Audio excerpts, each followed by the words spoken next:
The money IQ में खुशामदीद, जहां money IQ को बेहतर बनाने के लिए काम किया जाता है। ये तज्जिया गहरी मार्केट रिसर्च की बुनियाद पर किया गया है। हाँ हाँ। हाँ, ये एक बहुत ही दिलचस्प कहानी होने वाली है आज। बिल्कुल। अगर फ़र्ज़ करें कि एक अज़ीमुशान मैन्युफैक्चरिंग एम्पायर अपने उरूज पर हो, यानी उनकी प्रोडक्शन लाइन्स फुल कैपेसिटी पर चल रही हैं और कैश फ्लो इतना ज़बरदस्त है कि नए प्लांट्स लगाने के लिए अरबों रुपए के कर्जे लिए जा रहे हैं। सही, और मार्केट में उनकी बादशाहत कायम है। हाँ, लेकिन फिर अचानक रातों रात सप्लाई चेन टूट जाती है।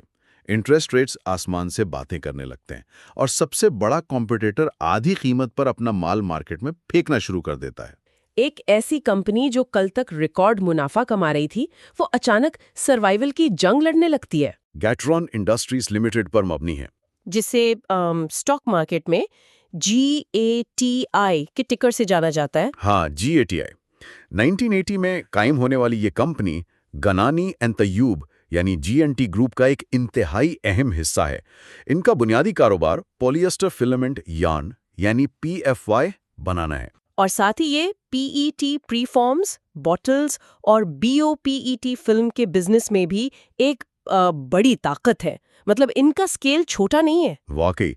और अगर इस कंपनी के फाइनेंशियल DNA को समझना हो तो इनका शेयर होल्डिंग पैटर्न देखना बहुत ज़रूरी है। बिल्कुल, क्योंकि जून 2025 के एदाद-ओ-शुमार के मुताबिक गैट्रॉन के तकरीबन 108.7 मिलियन शेयर्स हैं। लेकिन इसमें जो सबसे दिलचस्प बात है, वो इनकी ओनरशिप का स्ट्रक्चर है। अच्छा, वो कैसे? वो उनकी एसोसिएटेड कंपनीज के पास क्लोजली हेल्ड है और आम आवाम यानी जनरल पब्लिक के पास सिर्फ 29.51% फ्लोट है। ओह वाह!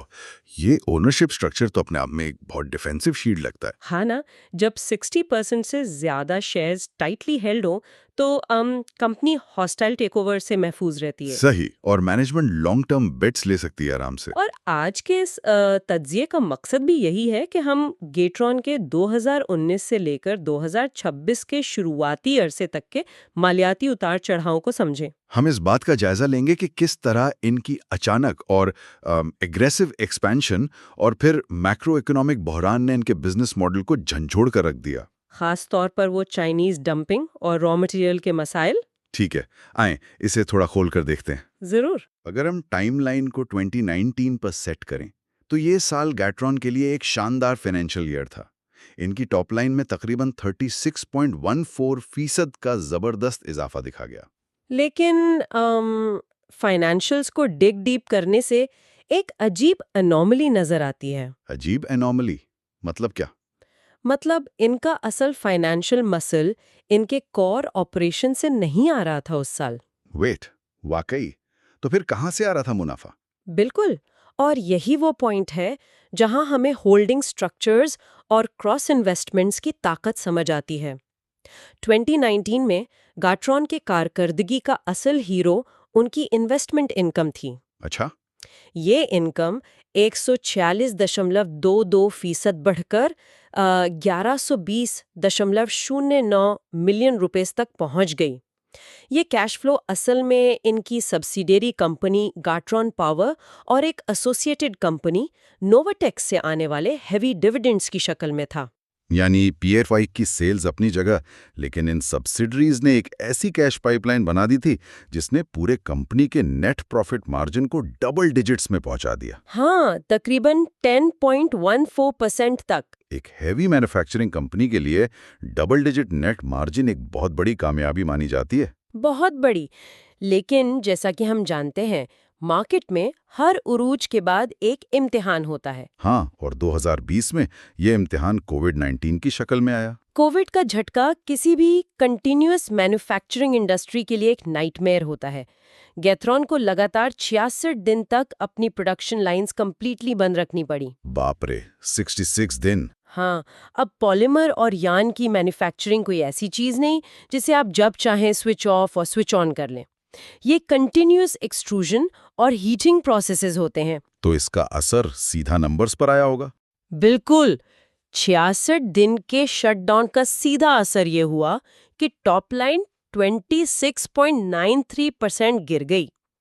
ये बिल्कुल ऐसा ही है जैसे एक गाड़ी फुल स्पीड में मोटरवे पर जा रही हो और अचानक ड्राइवर को इमरजेंसी हैंड ब्रेक लगानी पड़ जाए क्योंकि आगे रास्ता बंद है। जबरदस्त मिसाल है ये। और यहाँ से फिक्स्ड कॉस्ट्स और डेट का असली खेल शुरू होता है। सेल्स तो रुक गई, लेकिन बैंक्स का मीटर तो चल रहा था ना। हाँ, बैंक तो इंटरेस्ट मांगते हैं।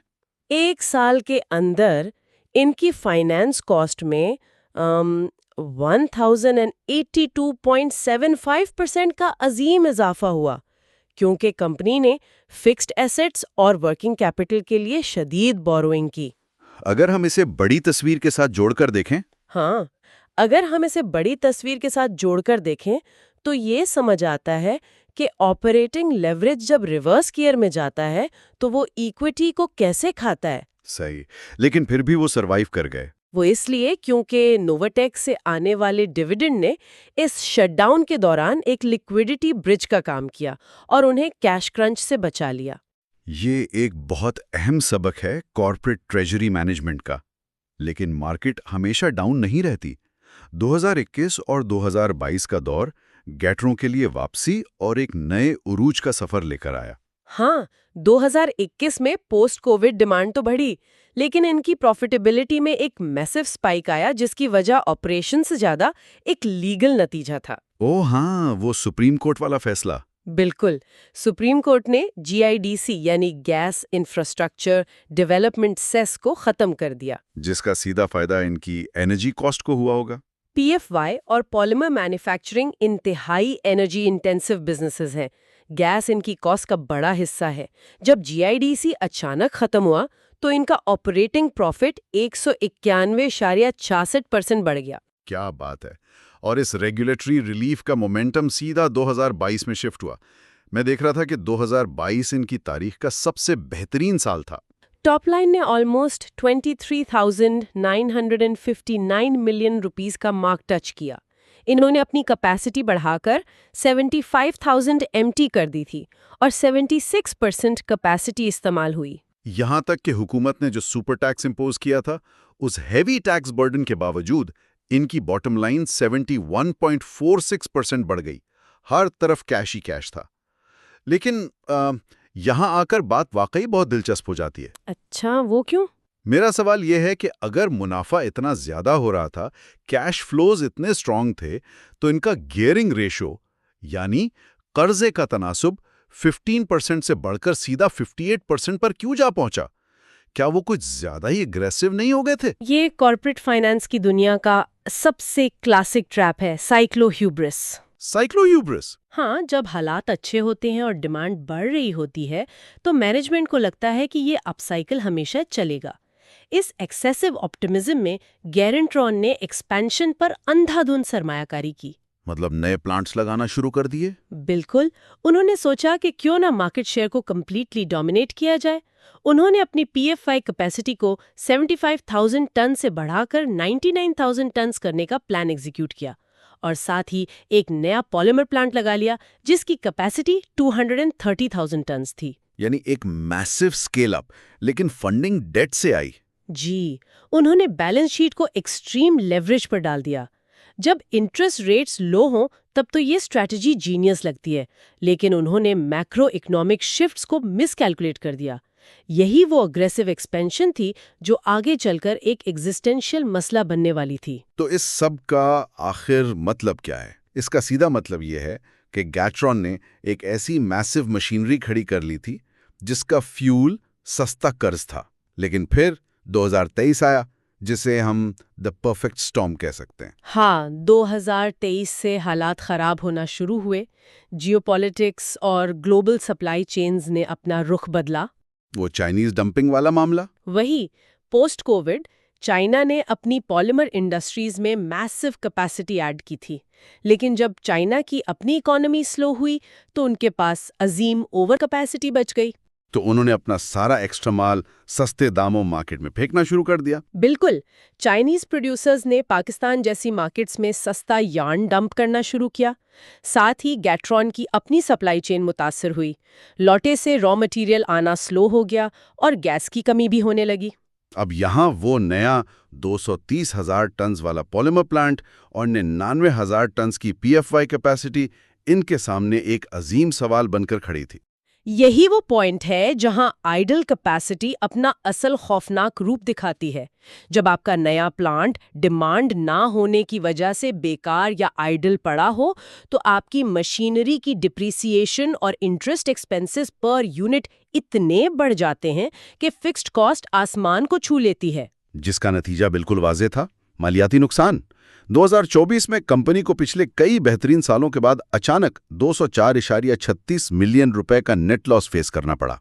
और 2025 में ये नुकसान बढ़कर 1971.12 मिलियन रुपए तक पहुंच गया। 1971 मिलियन रुपए? ये तो एक ब्लड बाथ था। और इस दौरान उनका वो पुराना सेफ्टी नेट कहाँ था, वो इन्वेस्टमेंट इनकम? वो उम्मीद भी खत्म हो गई थी। गात्रा पावर में गैस सप्लाई की खराबी की वजह से 2024 और 2025 में कोई डिविडेंड नहीं आया, ओह, जिसने फाइनेंस कॉस्ट को सहारा देने वाली आखिरी उम्मीद भी खत्म कर दी। और ऊपर से इंटरेस्ट रेट्स रिकॉर्ड सतह पर थे, जिसने कर्जों का बोझ नाकाबिले बर्दाश्त बना दिया। ये वाकई किसी भी कंपनी के लिए एक खौफनाक ख्वाब है। सामने मार्केट शेयर लूज हो रहा है, रॉ मटेरियल आ नहीं रहा और बैलेंस शीट इंटरेस्ट रेट्स की आग में जल रही है। लेकिन देखें, बिजनेस साइकिल्स हमेशा घूमते हैं। फाइनेंशियल ईयर 2026 के पहले हाफ यानी HY26 में आकर एक उम्मीद की किरण नजर आती है। यहाँ जो सबसे हैरानकुन बात है वो ये है कि रेगुलेटरी एनवायरनमेंट अचानक एक बार फिर इनके हक में पिवट हो गया। अच्छा, वो कैसे? सितंबर 2025 में नेशनल टैरिफ कमीशन यानी NTC ने आखिरकार चाइनीज एक्सपोर्टर्स पर एंटी डंपिंग ड्यूटी यानी ADD लगा दी। ये वही 5.35 से लेकर 20.78% वाली ड्यूटी है ना? बिल्कुल। इस ADD लगने से चाइनीज यान की कॉस्ट बढ़ गई, जिसने गैट्रॉन की लोकली प्रोड्यूस्ड यान को दोबारा कंपेटिटिव बना दिया। सही, लेकिन मैंने सुना है कि उन्होंने अपनी एनर्जी कॉस्ट पर भी कुछ काम किया है। हाँ, गैट्रॉन ने सोया कलवा लगाकर ग्रिड और गैस पर उनकी रिलायंस को कम किया। इससे उनकी एनर्जी कॉस्ट ड्रास्टिकली नीचे आई। और इस वजह से 1FY26 में ग्रॉस प्रॉफिट में 480.58% का इजाफा रिकॉर्ड किया गया और नेट लॉस 50.93% कम होकर 738.49 मिलियन रह गया। यानी हालात थोड़े बेहतर होना शुरू हुए हैं। लेकिन यहाँ मैं थोड़ा क्रॉस क्वेश्चन करूंगा। जी पूछिए। AD लगना तो सिर्फ एक वक्ती इलाज लगता है, यानी एक बैंडेड। इतने भारी कर्जे और 58% गियरिंग रेशियो के साथ असली मसला कैसे हल होगा? ये तो बस टेम्परेरी रिलीफ है। आपका सवाल बिल्कुल ठीक है। अगर गैट्रॉन इस विंडो ऑफ अपॉर्चुनिटी में अपने कैपिटल स्ट्रक्चर को ठीक नहीं करता, तो जब ड्यूटी एक्सपायर होगी वो दोबारा मसले में फंस जाएंगे। असल हल राइट शेयर्स इशू करके कर्ज को कम करना है। राइट शेयर्स के जरिए? हाँ, नए शेयर्स इशू करके इक्विटी रेज की जाए और उस कैश से कर्ज उतारा जाए। गियरिंग रेशियो कम होने से इनकी फाइनेंस कॉस्ट गिरेगी। और इसके अलावा एक और बड़ा रास्ता है। वो क्या? उन्हें एक्सपोर्ट मार्केट को टैप करना चाहिए, जहां चाइनीज यान पर पाबंदियां हैं। अमेरिका और यूरोप समेत बहुत से ममालिक में चाइनीज प्रोडक्ट बैन है।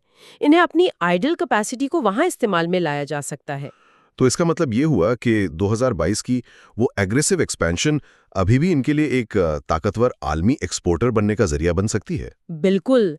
अगर वो सरमाए का बोझ कम कर लें, तो इनकी जदीद मशीनरी इन्हें ग्लोबल सप्लाई चेन का अहम हिस्सा बना सकती है। ये एक ऐसी स्ट्रैटेजिक सोच है जो बहुत अहम है। क्या गैट्रॉन इस बहरान और मुकामी मार्केट में एंटी डंपिंग प्रोटेक्शन को सिर्फ बचाव के लिए इस्तेमाल करेगा, या इसे एक ताकतवर आलमी एक्सपोर्टर बनने के लिए एक स्प्रिंग बोर्ड के तौर पर देखेगा? वाकई ये एक बहुत बड़ा सवाल है। देखना यह है कि गैट्रॉन इस राख से कैसे उड़ान भरता है। मुस्तकबिल की अपडेट्स के लिए बेल आइकॉन को प्रेस करें और इस चैनल को लाइक और सब्सक्राइब करें। उन टॉपिक्स या कंपनीज की तजवीज दें जिन पर ऐसी रिसर्च बेस्ड कंटेंट देखना पसंद करेंगे। आज के लिए इतना ही। Like and subscribe.